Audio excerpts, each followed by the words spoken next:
It was just like any other Tuesday morning, or so I thought. The alarm hadn't gone off yet, but something pulled me from my sleep. You know that weird feeling you get when you sense you're not alone? That creepy crawly sensation that prickles the back of your neck, yeah, that's exactly what it was. I kept my eyes squeezed shut, trying to convince myself it was just a dream, or maybe my cat had decided my face was the perfect new spot to nap. But the air felt different. It was heavy and cold, with a strange earthy smell, like a damp cellar mixed with something sweet, like old roses. I held my breath, listening. Silence. The usual morning sounds, the distant rumble of the garbage truck, the chirping birds outside my window were completely absent. It was a thick, oppressive quiet that made my ears ring. Slowly, I peeled open one eye, just a sliver.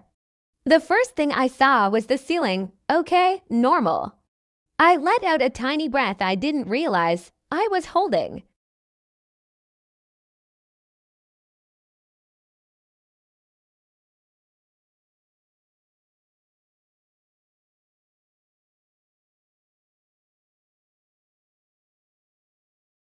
Did my friends hire someone for a weirdly elaborate practical joke? But the stillness of this person was what truly terrified me. They weren't breathing. At least, I couldn't see their chest rise and fall. And then, their head tilted slightly. That's when I saw the face. It was pale, like carved marble with sharp, aristocratic features. High cheekbones, a straight nose, and dark hair swept back from a widow's peak. But the eyes. Oh, the eyes. They were fixed on me, and even in the dim light, they seemed to glow with a faint, reddish hue. They held an ancient, predatory intelligence that sent a jolt of pure, undiluted fear straight to my core. My heart hammered against my ribs so hard I was sure it would burst. This wasn't a prank. This was something else entirely. Something wrong, and then he smiled. It wasn't a friendly smile. It was a slow, deliberate parting of his lips that revealed teeth that were just a little too long, a little too sharp at the canines. That's it. That was the moment my brain finally caught up and screamed one single, ludicrous word: vampire. My first instinct was to scream, but my throat closed up. All that came out was a pathetic little squeak. The vampire's smile widened, as if he found my terror amusing. He took a slow, silent step towards the side of my bed, his movements fluid and graceful, like a panther stalking its prey. He didn't make a single sound. The floorboards didn't even creak. My mind raced through every vampire movie I'd ever seen. What was I supposed to do, Garlic? I didn't have any in my room. A cross. I wasn't religious. A wooden stake. Best I could do was a lamp, and that didn't feel very steak-like. He leaned in, and that cold, earthy scent washed over me, stronger this time. It was strangely intoxicating, pulling me in even as every survival instinct I had screamed at me to run. His voice, when he finally spoke, was a low velvet rumble that vibrated through the air.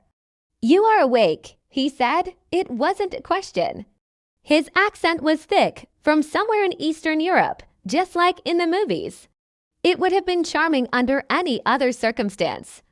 Right now, it was the scariest sound I had ever heard. I managed to find my voice, though it came out as a shaky whisper.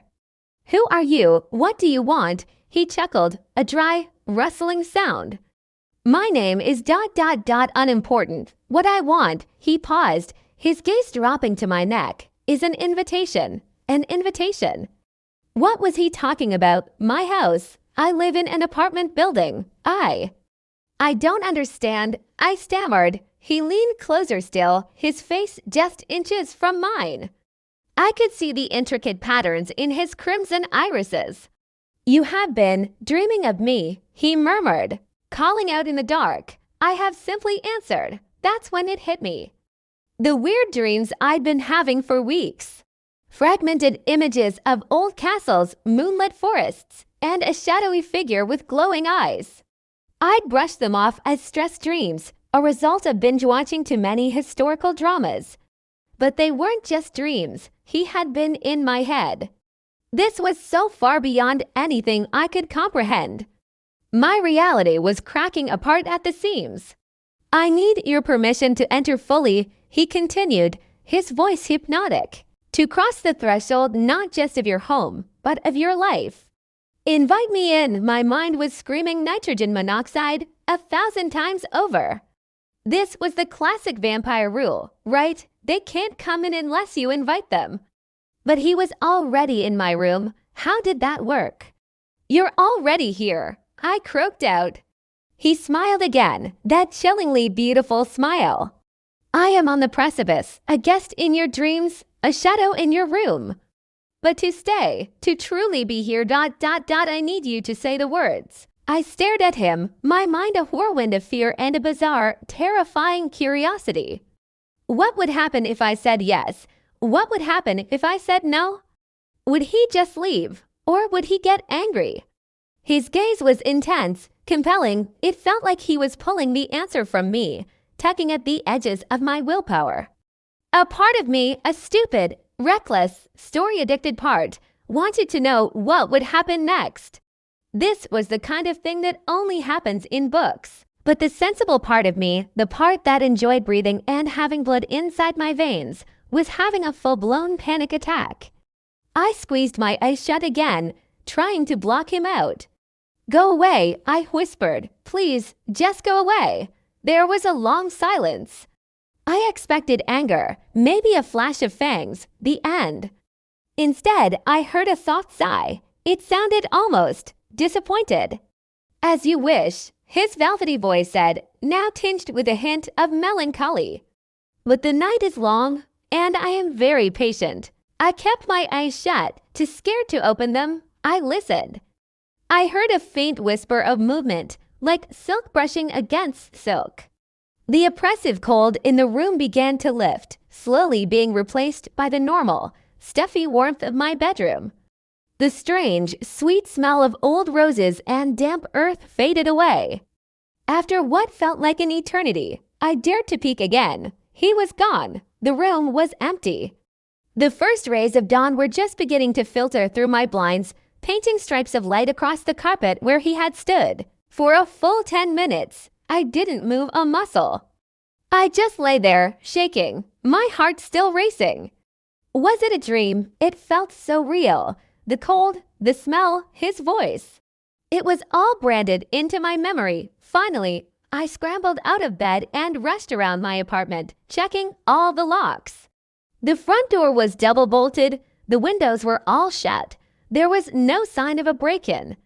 No sign that anyone had been there at all. I thought I was going crazy. I spent the whole day in a daze, jumping at every shadow, flinching at every unexpected noise.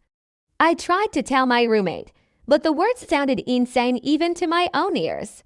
So yeah, a super old, super hot vampire was in our apartment this morning and asked me to invite him into my life. She just laughed and asked if I'd been writing fan fiction again.